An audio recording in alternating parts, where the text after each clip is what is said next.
Don't wait for something to happen. You make it happen. You make it happen for a reason. This is a divine appointment. You need to understand that. This is a divine. So this is where I got like my little stuff that I check off, and God like, we ain't doing that. Some of you gonna catch that. Now, when they say I'm number one in the world, I'm number one in the world because I take him with me. Using the example of actors becoming the characters, we can see that they fully immerse themselves into a role and truly become that new person. They're not pretending. This is what we must do in order to succeed.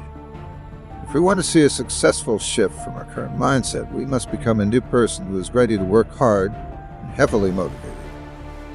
If we do this and decide to leave behind the negativity and excuses that are around us, and that we used to be more comfortable, we will see a new person come out the other side.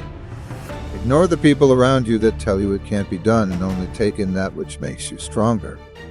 Make the decisions to put in a little extra work rather than stopping when everyone else does. Take it day by day and build upon yourself every time you decide to work towards your goals. Remove the complaining about your situation and become someone better. We ain't doing your thing today.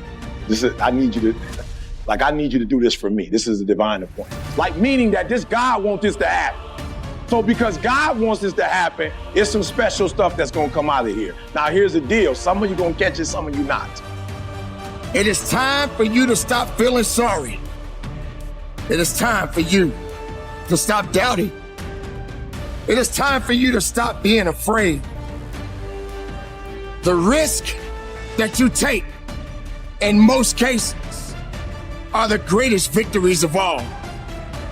You cannot sit back and wait and wonder and think that you do not know what it is that you are seeking. So wherever I go, I talk about the value of life. I talk about anti-bullying messages for the school systems in different nations. The greatest thing is love. When we feel like we don't have enough love and we don't have enough hope, we start losing strength to live. For me, in my life as a child, I had a big wall. I was surrounded by 4 walls and a low ceiling of opportunity. I was set free in so many different ways, and especially surviving from day to day with my parents who loved me, who encouraged me, who told me that I was beautiful the way that I was, and not to worry about what other people said about me. I was actually the first special needs child to be integrated into the mainstream education system in Australia, and I was awarded Young Citizen of the Year in 1990. I have the ability to see the end before the beginning even begins. And what that means is I know that to get to the very end, I can see it right now. Do not let misery control the life that you have.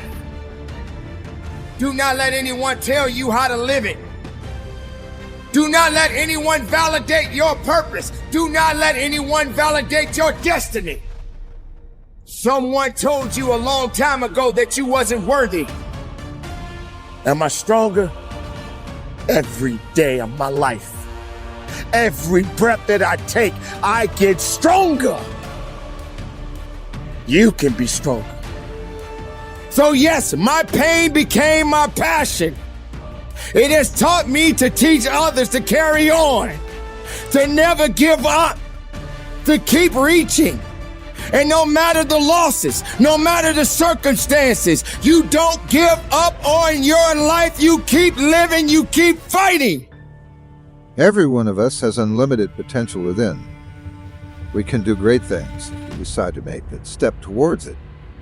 Seek out the positivity within and see how much you can accomplish when you put your mind to it.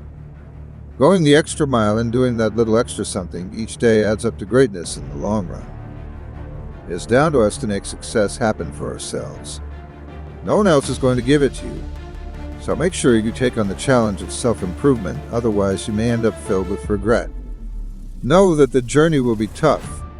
When you do, experiencing the struggles will become a rewarding experience upon completion, rather than thinking the opposite. If you think it will be easy, the temptations to give it will be so much greater. Will you be prepared? Are you prepared? Will you accept the fact that your birth was no accident?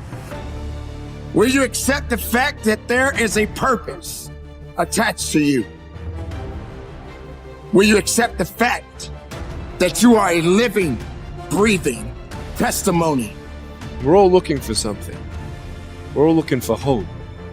Hope you can't just have just because you were born with hope. No, we're born with pain.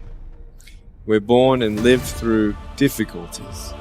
And in our life, my parents always taught me that even though we don't know why I was born this way, that we have a choice. Either to be angry for what we don't have, or be thankful for what we do have. The power of that choice was the first thing that I had to overcome and decide for myself, especially in the early years of school. A lot of kids would come up to me and tease me.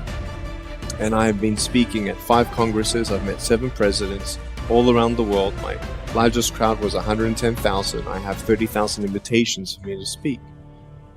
But then we have lies every day coming in our mind, people who discourage us.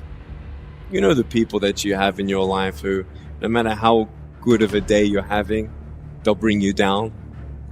Or no matter how bad of a day you're having, they'll bring you even lower.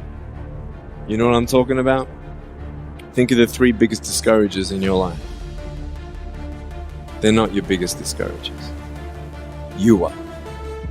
You are. It only takes 3 seconds for me to tell you something discouraging. But then, you may never forget my words. I've met so many 50-year-old women and 40-year-old women who still remember what their fathers told them that they wish they never heard. Words are powerful. And if there's one thing I would say that does make it easier, it's to envision what it feels like when you're done. What it feels like after you've worked out, or you've held the line on your food intake, or you've pushed through some monotonous project that you have to do, and all those things. When they're done, they feel good. There are many causes of depression and anxiety, but most of them do not exist solely within ourselves and stem from the way we live in today's modern world. A lot of this comes from our limited contact with people, as technology seems to keep us social, but actually distances us.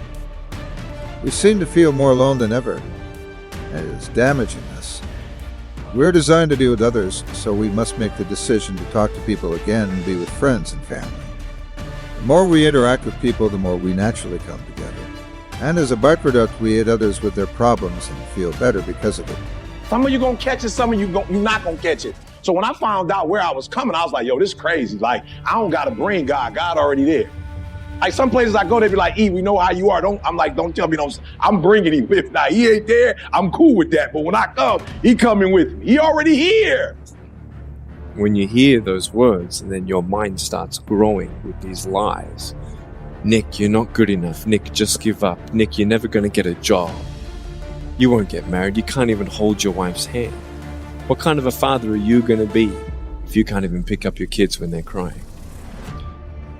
You're alone. Sure, your parents hug you, but their hugs can't heal you. Just give up. Just give up. Just give up. Just give up. Just give up. At age 8, I thought that I should commit suicide. Why? I didn't have hope. I thought I didn't have it. Today you can see that I had hope. Someone looked you in the eye and said you wasn't gonna make it. I say to you right now that you will make it. I say to you right now that you must make it. I say to you right now that you must tell excuses, fear, and doubt that it has no place in your place of business. For this is your life that you are fighting for. This is your life that you are living for. And make no mistake, no one is gonna do you better than you. Because even through the losses, there are always great victories. No matter your losses, no matter your rejections, no matter your failures, keep living. No matter what you have going on in your life right at this moment, keep living. Because through the pain, you can bring forth your passion. Contrary to that, envision what you will feel like later when you let the discipline slack. You know the feeling weak and defeated, and you know that you're falling behind. So get to know those two different types of feelings and ask yourself which one you want to feel in 10 minutes.